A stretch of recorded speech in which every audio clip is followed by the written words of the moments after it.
All right, welcome everyone. Today we're taking a deep dive into some listener-submitted words. Oh, this should be fun. Yeah, and it's always exciting to see what words people are curious about. It really is. Gives you a glimpse into how people are using language. Exactly. And for today, we've got four words to explore: bants, to make up, soliloquy, and narked.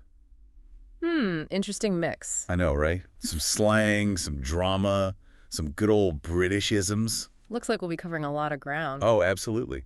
So, should we just jump right in? Let's do it. Okay, great. Let's start with bants, which I think most people associate with, well, British slang. But it's more than just joking around, right? Oh, yeah, it definitely goes deeper than that. Bants has this playful, teasing kind of humor to it, a lot of self-deprecation and irony. Yeah, like you're not just making fun of someone, you're kind of poking fun at yourselves too. Exactly. It's about bonding with friends. Like it strengthens the connections somehow through the cheesing. Exactly. A sort of shared understanding. You can even see it as a way of navigating social hierarchies, actually. Oh, interesting. Especially in British culture. Like instead of being overly formal, you can use a bit of bants to break the ice. Yeah, diffuse tension, establish a sense of camaraderie, all with a bit of cheeky bants. Like Emma and Tim, from accounting. Mhm. Their lunchtime bants always have everyone cracking up, but underneath it all, you can tell there's real affection there. Perfect example. It thrives on that kind of shared understanding, like you said, that trust that it's all in good fun. So it's not just the words themselves, it's how you say it, Mhm. who you say it with. Like bants has this whole social dynamic built into it, Absolutely. A lot packed into one little word, huh? for sure. And speaking of words with hidden depths, Mm. how about to make up? We all know it means to reconcile after a disagreement, but I feel like there's something more to it emotionally. Oh, I completely agree. It's not as simple as just saying sorry. There's this element of vulnerability. You have to swallow your pride a bit. Yeah, you have to put the relationship first. And it's not just about personal relationships either. Really? Yeah, you can use it in broader contexts. Like, historically, think of the Treaty of Versailles after World War One. You could say it was an attempt to make up for the devastation. Wow, I never thought of it that way. But yeah, it was about trying to rebuild after immense damage. And the word itself reflects that, the emotional and political weight. So using makeup suggests that something was really broken, but there's this desire to heal the rift, to fix things. And that process of making up often involves introspection, a commitment to change. It's not just patching things up, it's rebuilding. I see what you mean. Like a simple reconcile doesn't quite capture that whole process. Not at all. Now, for something completely different, let's jump into the dramatic world of soliloquy. Ah, yes, the famous to be or not to be speech from Hamlet. That's a soliloquy, right? Mm. When a character is basically revealing their inner turmoil. Exactly. They're talking directly to the audience, sharing their deepest thoughts and feelings. It's like we get a glimpse into their mind that we wouldn't get through regular dialogue. Precisely.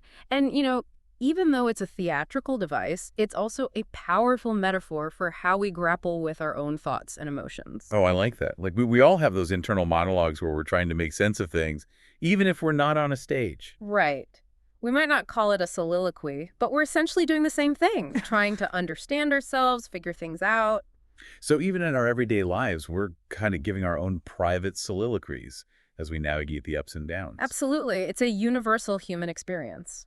And speaking of navigating ups and downs, our final word, narked, takes us back to British English. But this time, it's about expressing annoyance. Yes, but narked is a bit more specific than just a simple "I'm annoyed." It's got this British grumbling quality to it, often with a hint of dry humor. So it's like acknowledging the irritation, but not letting it completely ruin your day. Yeah, it's about keeping a stiff upper lip, Yeah. a very British way of dealing with things. Like when your train's delayed and you let out a sigh and mutter, "Oh, brilliant, just what I needed." But you're already thinking about how to use the extra time. That's perfect. It's that resilience, that acceptance of life's little annoyances. So even in negativity, there's a sense of humor and a coping mechanism built in. Fascinating how much we can learn from just one word. It really is, and we're just getting started.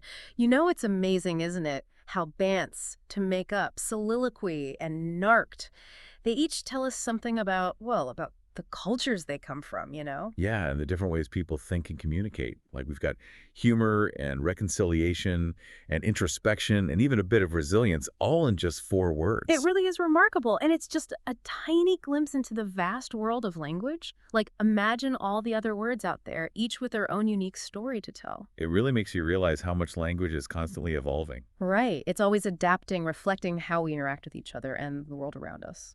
And, speaking of how words function, I feel like we've been dancing around a pretty important concept. Oh, I know what you're getting at. Connotation. Right. Yeah, connotation. It's like the emotional baggage a word carries, the shades of meaning that go beyond just the dictionary definition. Exactly. It's the subtle differences that can really make or break how a word is perceived and used. Like house and home both describe a place where people live, but home just feels so much warmer and more personal. Precisely. And that difference in connotation is key. It's almost like a secret code embedded within language. So it's not just about the information, it's about the feelings and attitudes that are being conveyed. Absolutely. And it plays a huge role in how we understand and interpret language, especially with these 4 words we've been exploring. So how does this secret code, this connotation, work with bants, for example? Well, think about it. It's playful teasing, sure. But there's this underlying connotation of a specific kind of relationship, one built on trust, shared experiences, Hmm. you know? Yeah, it wouldn't work with just anyone. Imagine trying to bants with your boss or a stranger on the street, Exactly. It would probably come across as awkward or even offensive. because it requires that intimacy, Yeah. right? That unspoken agreement that you're both in on the joke. Yeah, it's all about that shared understanding. And then we Oh. have to make, like, if you had a serious disagreement with someone, would you simply say, we reconciled? Hmm. No, it wouldn't feel right. Made up just sounds more personal, more genuine. Exactly. It acknowledges that effort involved, that vulnerability and desire to move forward. And soliloquy, it's not just any old speech, is it? There's a sense of raw honesty there. Right. It's like a direct line to the character's soul. Think about Hamlet's to be or not to be. It's not just philosophical, it's deeply emotional. Like we're getting this privileged access to their innermost thoughts and feelings. And lastly, narked. It's got that distinctly British mix of humor and, well, almost a sort of acceptance. Yeah, like it's annoying, but you're not going to let it get you down. It's about having that stiff upper lip, carrying on despite the inconvenience. There's a certain charm to it, I think, a very British way of dealing with things. Wow, absolutely. And it all comes back to connotation. It's how cultural values and attitudes are embedded in the language itself. So by understanding these hidden layers of meaning, we can really unlock a deeper understanding of language, culture, and even the human experience. It's fascinating, isn't it, how much we can learn just by paying attention to the words we use. Well, we've certainly done a lot of deep diving today, from bants to makeup, soliloquy, and even narked. It's been quite a journey. And we didn't just scratch the surface, we really dug into those connotations, those hidden meanings that give these words their depth. It's amazing how much richness and nuance there is to language when you really start to pay attention. Absolutely. And I think, this whole idea of connotation, it's not just an academic exercise. It's something we can all use in our everyday lives. Oh, for sure. Like now I'm thinking about how I can use these words to be more expressive, to create different effects in my own conversations. And that's the beauty of it. By understanding connotation, you can really become a more skillful communicator. You can choose words that resonate on a deeper level, add nuance to your message. It's like having this secret weapon, this whole toolkit for crafting language with more intention and impact. Exactly. And the best part is, this exploration doesn't end here. I mean, think about it. Every word in the English language has its own history, its own connotations, just waiting to be discovered. It's almost like a treasure hunt. And it's all around us every day. I'd really encourage everyone listening to pay close attention to the language they encounter in books, movies, even just in casual conversation. Notice how words evoke feelings, create different effects. Don't just absorb the information. Really engage with the language itself. I love that. It's like turning everyday life into a linguistic adventure. And as you become more aware of these nuances, you'll not only become a better communicator, but you'll also gain a deeper appreciation for the power of language.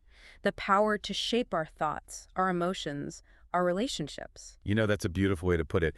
It reminds us that language isn't just about conveying information. It's about connecting with each other, building understanding, expressing the full range of human experience.